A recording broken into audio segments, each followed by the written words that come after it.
For those of you who have been with Confused Matthew from the beginning, you're probably wondering why I'm making an epilogue to a review that I finished almost 5 years ago. Well, the reason is because I've had 5 years to think about this and to listen to what you guys have been saying to me. And while my opinion of the film hasn't changed that much, my attitude towards some of it definitely has. And I think there's just a bit more that needs to be said about a few things here. Let's begin with an important detail that I should have talked about more in the original review. There is a big difference between a writer cranking out shit because the franchise will sell no matter what they do, and a writer who is backed into a corner and has to make the best with what little they have. Big difference. Zemeckis and Gale were at a disadvantage going into this one. They had no idea that a sequel was even going to be made on the back of the first film, and so they wrote the ending as standalone in Back to the Future Part 1. The ending that they wrote, while working well for a standalone film, doesn't make for a very good opening to a sequel. There are just too many limitations going in. We see the DeLorean going into the future, so this now has to be a future story, which Zemeckis and Gale never wanted to do. We hear that something's wrong with Marty's kids, so now we have to convolute something out of that line. And Jennifer is in the car. What the fuck are we supposed to do with her? And in addition to coming up with answers to these questions that will somehow gel into an engaging plot, they now also have the problem of several cast members either being absent or being in no condition to work. And on top of that, you've got the studio telling you a sequel is going to be made. You can either do it yourselves, or we'll bring someone in who had nothing to do with your baby, but is going to mangle it anyway. But one way or another, this is going to happen. I don't care if it was Orson Welles or Friedberg and Seltzer. Anyone, any writer would have had a hard time under these circumstances. And the last thing that I, as an audience member, should do is expect perfection. Let's consider a hypothetical. Rob and Bob sit down and watch my Back to the Future Part 2 review in its entirety. Now, let's get really stupid and assume that they even agree with all the points that I brought up. By the time this is over, they would probably only have one question for me. Well, what did you want us to do? And as I've been thinking about that question over the years, I realized that I don't really have a good answer to that one. Did I want them to turn around, go back to 1985, drop Jennifer off, and say, never mind, we're going to go somewhere else? No. They had the idea of going to the 60s instead of 1955 at the end and seeing Lorraine as a flower power hippie. Would I have preferred that? Not really. The bottom line is that there just weren't very many good options for them or very many good roads for them to go down. Now, I'm not just saying that because I can't come up with a better idea than a person who made a bad movie, I should just accept crap. It is the job of the writer to figure all of this out. But if I can't come up with a solution to the problems that were already built into the project, maybe I should just cut them a little slack. If Rob and Bob had known that they were going to do a sequel, would they have ended the first Back to the Future? No. Would they have made the sequel that they did? No. Would they have made something better? Probably. I mean, they did have free reign with the story and setting in Back to the Future 3, and that one turned out very well. I guess what I'm saying is that I still think Back to the Future Part 2 was a bad sequel and a bad movie in general, but I understand why it was so. And while I can't forget, maybe I can see my way to forgiving on it. Now, having said that, there are a few things within the story that they could have done a better job with. First and foremost being Biff.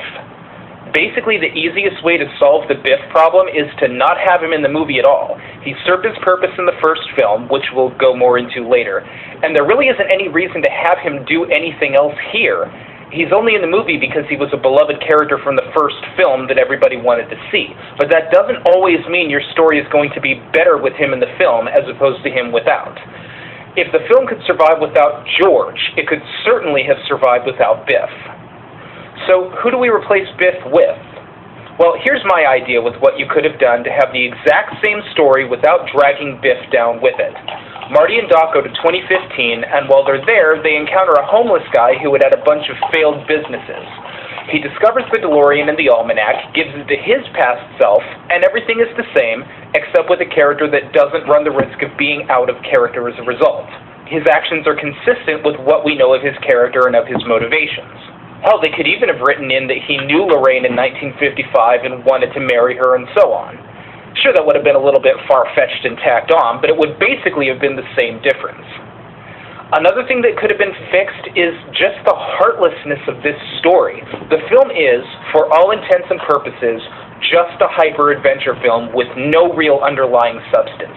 It's the exact inversion of what the first film was. No heart. It's just the drinking of a 2-liter soda when compared to the fine wine that was the first film. Now, I stand by everything I said about the limitations of the story, but even within those limitations, there is a way that they could have made room for heart. And what frustrates me the most is that they brushed against this topic once, but never ultimately developed it. What's in his pocket with a magnifying glass? The almanac. Son of a bitch stole my idea! He must have been listening when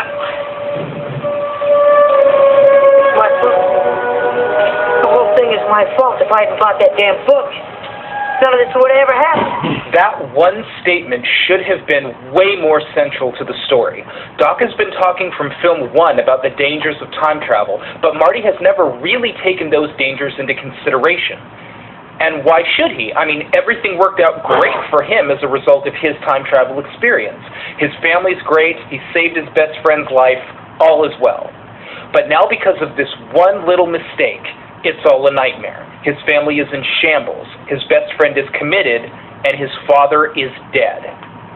This would have been a golden opportunity to explore that guilt, to explore the bigger questions of changing past, present, and future events, and they could even have had Marty question whether or not the changing of his future for the better was even the right thing to do.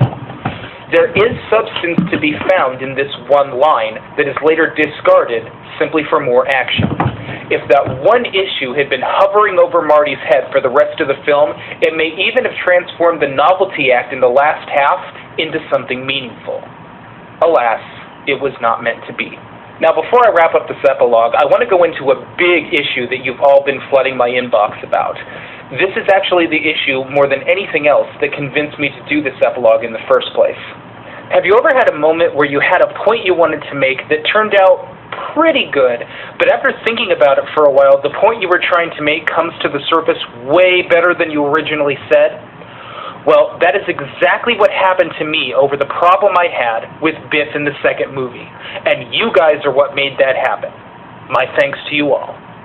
I've been thinking a lot about some of the points you guys have made on the Biff issue over the years, and most of them I can accept without actually agreeing with. You guys think Biff was completely in character through everything that he did,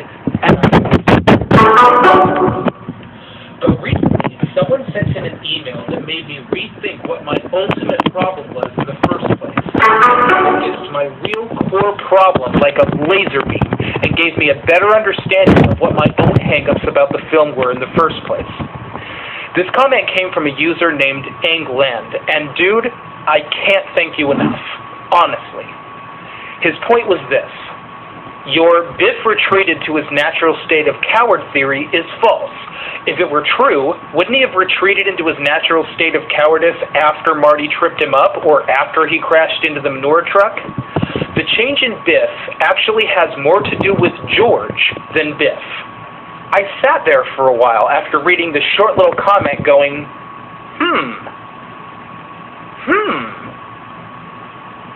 You know, you are absolutely right.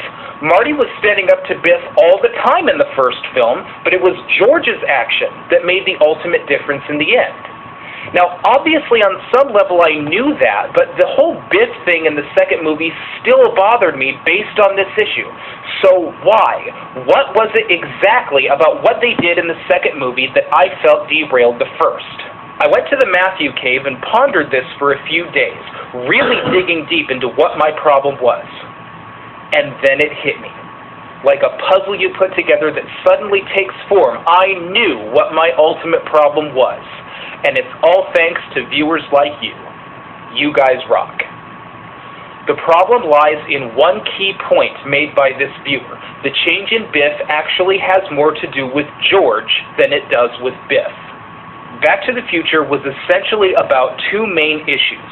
The first is of a kid from the 80s experiencing life in the 50s, but more importantly realizing his parents were once kids too.